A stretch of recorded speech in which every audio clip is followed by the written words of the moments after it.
suministro para el gasto de los recursos. Funciones del encargo fiduciario son muy generales. Básicamente, el encargado fiduciario de administrar el fondo lo que tiene que ejecutar, entre otros, son estas funciones: el recargo oportuno de las cotizaciones y su distribución por cada una de las cuentas. Cuando hablamos del recargo oportuno de las cotizaciones, hablamos de cada uno de los planes de beneficio que hemos repasado en las clases anteriores. Reportar cualquier anomalía en el recaudo es una obligación del que administra el fondo por fiducia, hacer esos reportes a los entes de control y vigilancia. Ejecutar acciones de información estadística, y cuando hablamos de información estadística no solamente hablamos de información financiera, sino epidemiológica y toda la información conexa al manejo de cada una de estas cuentas. Igualmente debe garantizar una infraestructura, el que hace la fiducia, una infraestructura que permita acceder a la base de datos. Entre otras cosas, relación de afiliados cotizantes, licencias, suspensiones, retiros, etcétera. Es decir, todo el ejercicio que realiza, o toda actividad que realiza la fiducia en virtud de la ejecución de cada una de las cuentas del FOSIGA. Y realizar las operaciones financieras, es decir, ya hablamos de garantizar el recaudo, pero cuando hablamos, así como ingresan recursos al fondo, pues también egresan para atender los compromisos financieros de cada una de las cuentas. Hablemos un poquito de la subcuenta de compensación, que es la primera cuenta importante. ¿Cuál es el objeto de esa cuenta? Hablábamos anteriormente, manejar el régimen contributivo. La norma dice tácitamente que permite el proceso de compensación interna entre las empresas promotoras de salud y las demás entidades obligadas a compensar, con el fin de reconocer la unidad de pago por capitación y demás recursos a que tienen derecho para asegurar el plan de beneficios del régimen subsidiado. Me aparece aquí una palabra bien interesante, que es la unidad de pago por capitación. ¿Qué significa esto de la UPC? Recuerden que la unidad de pago per cápita, unidad de pago por capitación, tiene un monto específico para el régimen subsidiado y contributivo, y es la referencia para garantizar la financiación de todas las actividades del sistema de garantía, del Sistema General de Seguridad Social en Salud. Entonces, como es una referencia, vamos a explicarlo haciendo pues como un ejemplo para que entiendan el sentido. Imagínense que todas las 11 personas que estamos acá es toda la población de Colombia. Estas 11 personas que estamos hoy interactuando a través de esta página virtual es toda la población que tiene la República de Colombia. Imagínense que Antonio se enfermó, que María del Carmen se enfermó. Imaginémonos también que de estas 11 personas, Luis Martín se enfermó y que Julieta Herrera también se enfermó. Es decir, que de esas 11 personas que constituyen la población de Colombia, 4 se enfermaron durante el periodo de un año. Que esas 4 personas gastaron una cantidad X de recursos, de tal manera que lo que nosotros hicimos al final de año es coger el dinero que se gastaron esas 4 personas y dividirlas entre los 11 que constituimos el país. Entonces, palabras más, palabras menos, podríamos decir que las 11 personas, que es toda la población en Colombia, se gastó en promedio cada una valor X en salud. En otras palabras, el valor de la UPC para el régimen contributivo y para el régimen subsidiado es el promedio per cápita que gasta un ciudadano de cada uno de esos regímenes en salud en el año. Eso es la explicación, pues, de qué es una UPC, de tal manera que en los archivos que les voy a mandar de las normatividades pertinentes a la financiación del sistema, va a ir un documento que es un estudio que algún grupo de teóricos hizo sobre el gasto de la unidad de pago per cápita, y allí van a tener ustedes también alguna claridad, los que quieran profundizar en este tema, de cómo en Colombia se define cuál va a ser el valor de la UPC para el próximo año, si hablamos de un año con respecto al otro, o de dónde salen los criterios para poder atribuirle a un valor específico a la UPC para el régimen contributivo y para el régimen subsidiado. Recuerda que al inicio de la ley 100, el valor de la UPC del régimen subsidiado era aproximadamente la mitad de del valor del régimen contributivo.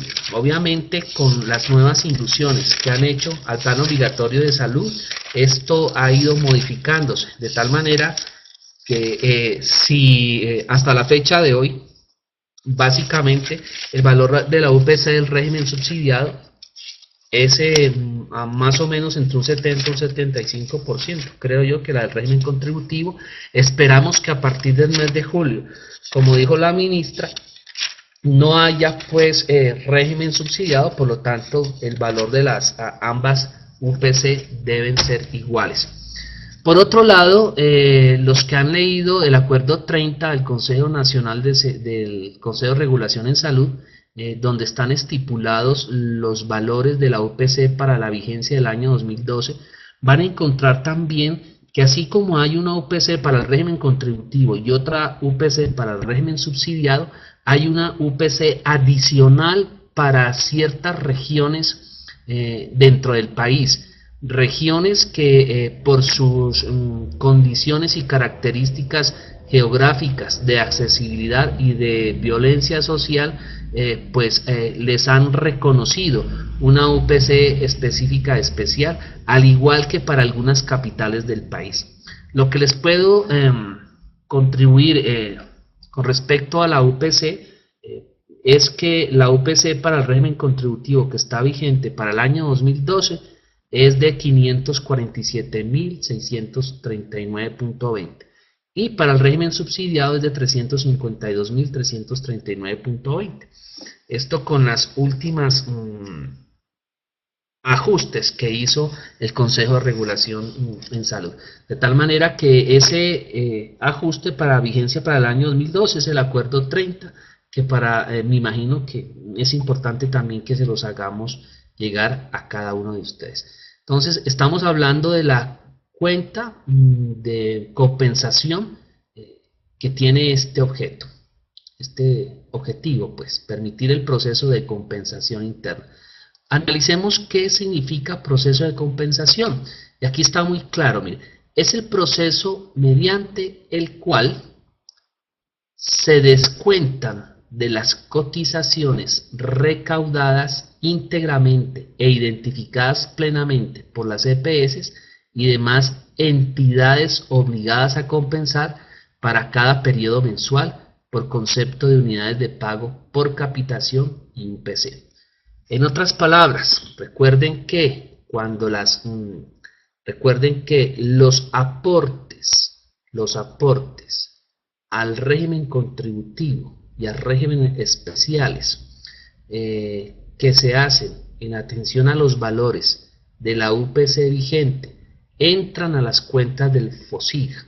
Aquellos gastos por superar entran a las cuentas del FOSIGA y después el FOSIGA las reenvía a las empresas promotoras de salud de acuerdo pues a los perfiles poblacionales, y es lo que se define como el proceso de compensación. Aquí lo está diciendo claramente, se descuentan cotizaciones recaudadas íntegramente identificadas por la EPS por cada periodo mensual. Recuerde que la UPC es un valor anual y que ese valor se divide por 12 meses para que nos dé la UPC de orden mensual.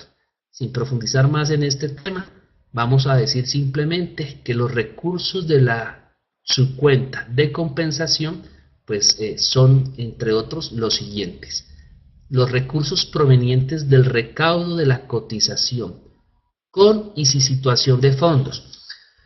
Vamos a explicar aquí este tema de con y sin situación de fondos. Pues cuando hablamos de que es con situación de fondos, es que esos dineros ingresaron a las cuentas. Y cuando hablamos que es sin situación de fondos, es que esos dineros no ingresan a las cuentas, pero se contabilizan dentro del sistema contable de cada una de ellas. Las transferencias de la subcuenta de solidaridad del régimen subsidiado en salud. Recuerden que para esta subcuenta de solidaridad se transfieren recursos para el régimen subsidiado. Los rendimientos financieros de los recursos por cotizaciones y por transferencias.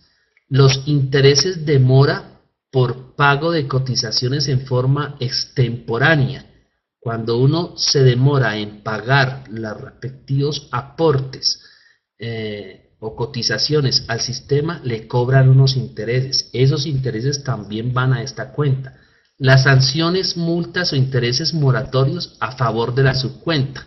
Los intereses moratorios por sanciones y multas, que es la diferencia que tenemos con el anterior.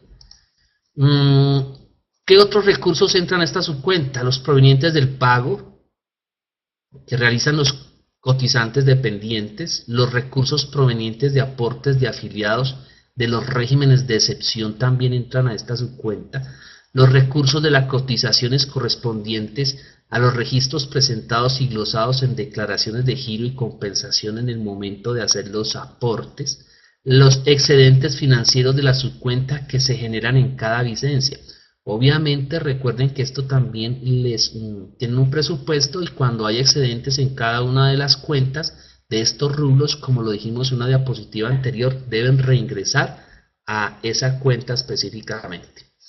Con respecto a la cuenta de solidaridad, ¿cuál es el objeto? Pues la primera hablaba de régimen contributivo, esta hablará de régimen subsidiado, y el objetivo pues es permitir la afiliación de la población pobre y vulnerable al régimen subsidiado del sistema de seguridad social en salud a través de la confinanciación de los subsidios correspondientes. Es la cuenta para manejar régimen subsidiado y es la cuenta número 2. ¿Qué entra a esa subcuenta?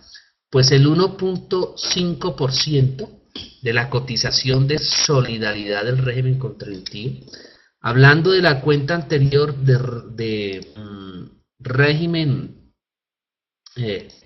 contributivo, precisamente, recuerden que la cotización al régimen contributivo es del 12.5%, ya lo habíamos nombrado en otra oportunidad, el 8.5% por el empleado, el 4% por el trabajador.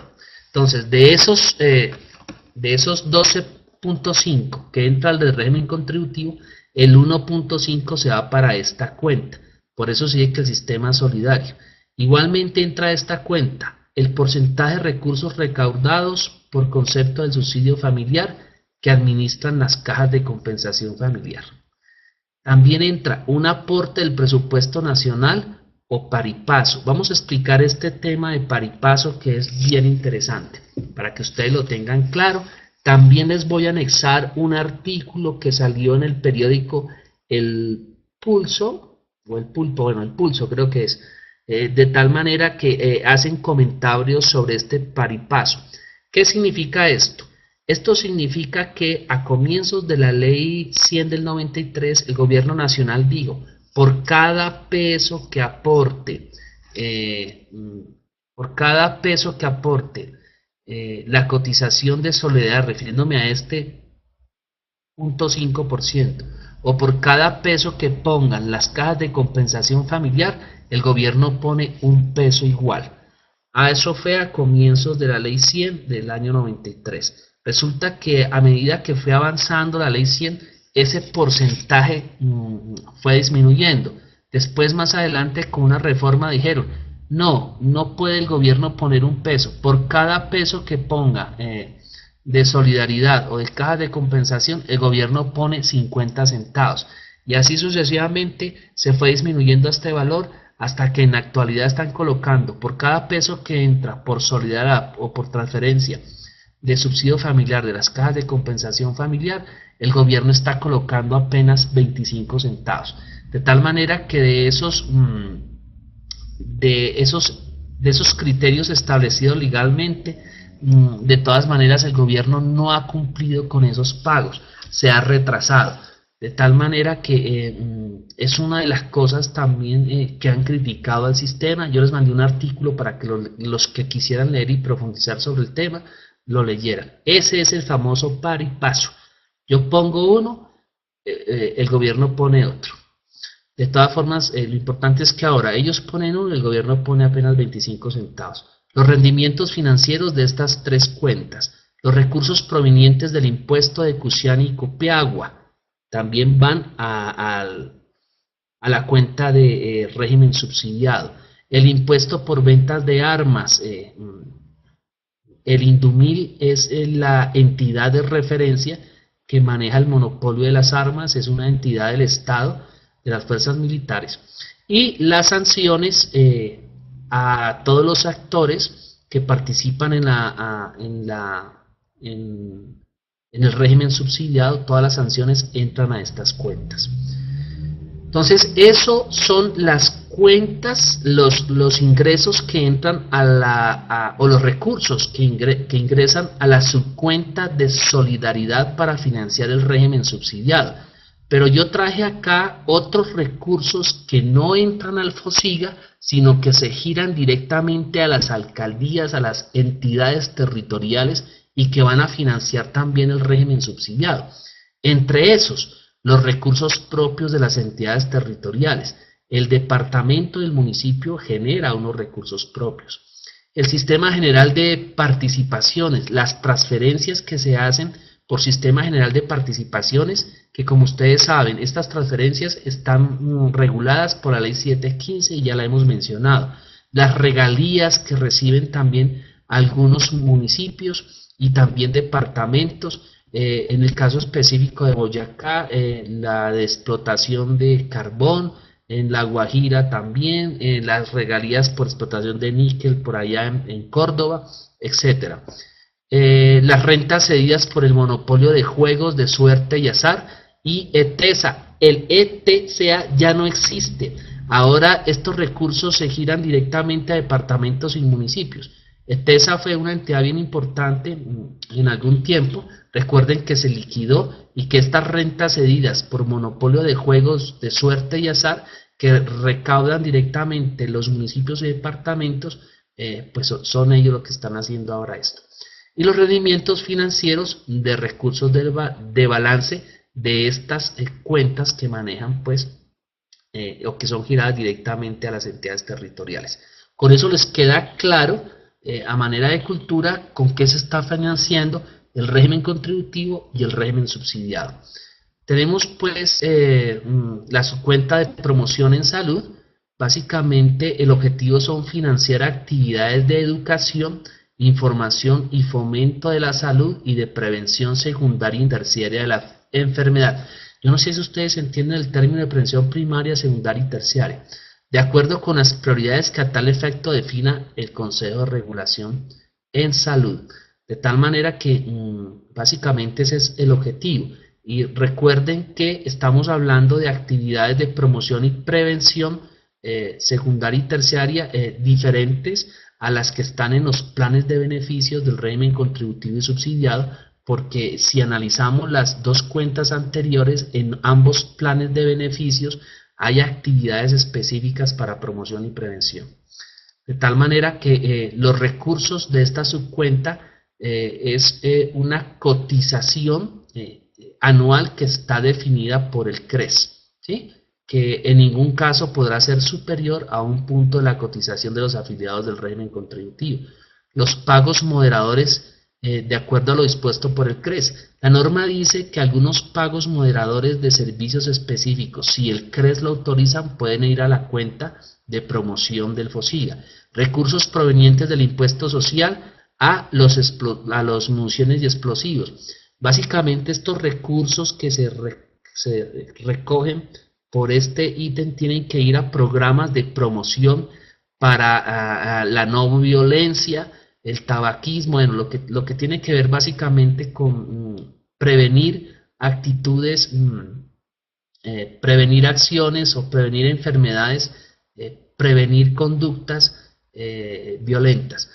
Asignados, otros recursos asignados por el Ministerio de Salud y que tienen destinación específica, programas de promoción de enfermedades de impacto social y que deben ser también autorizadas por el CRES. Recuerden que cuando hablamos de esta subcuenta de promoción, es promoción para algunas acciones específicas y no son los mismos recursos que se gastan para régimen contributivo y régimen subsidiado. Algunos comentarios sobre esta subcuenta. El CRES definirá anualmente el valor per cápita destinado al pago de actividades de prevención y qué tipo de actividades también lo define el CRES.